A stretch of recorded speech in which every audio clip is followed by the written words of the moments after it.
Okay, up at the farm Saturday, about the 23rd, 24th, I don't know, November. Working on the 4-wheel scraper. Going through all the grease fittings, making sure everything is taking grease. Most of them, it was just a bad fitting and old grease right behind the fitting. Blew through pretty easy. Hitch pivots. The main pivot is up here underneath. I got that good and greased. All the pins and bushings are greased. This main pivot down here, got this one taking grease. There's my torch kit. Brake clean. And I'm using my little brazing tip on my torch. Up underneath here, there's a grease fitting right there. Replaced it, and that son of a gun would not take grease. Now, an old Navy trick I learned years ago: don't heat the fitting, heat around the fitting.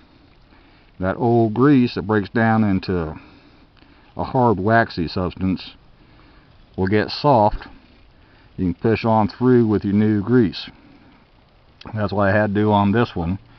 Thankfully, it was only this one that gave me fits. These little torch kits, you can get at Harbor Freight.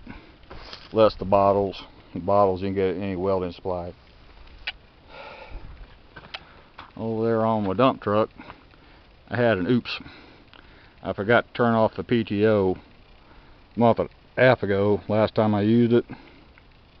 Drained all 3 of my batteries down to 0 volts and ruined all 3 of them. They're not coming back. I got a little battery tester and checked all 3, and all 3 said replace battery, but they were close to 6 years old, I think. Don't like it, but poop happens. About 65 down here today. This is Thanksgiving's next Thursday, so it's a week before Thanksgiving. And then over here on the swivel, I'm going to try and do this one hand. It's kind of hard. This thing was locked up tighter than hell. Now it rotates like it should. 360 degrees, I already checked it.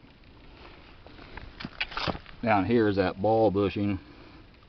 That's about the most important grease fitting on this scraper. There's a ball and knuckle. There's your ball, and it's got a knuckle. The ball rides in. That's your main pivot when you steer.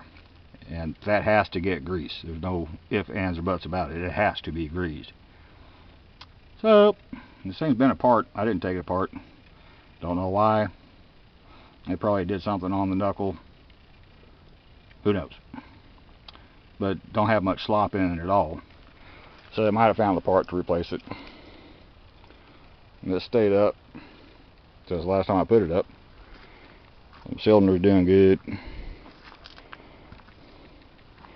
And like I said, everything took grease, so I'd be happy. That's all for this one. Thank you.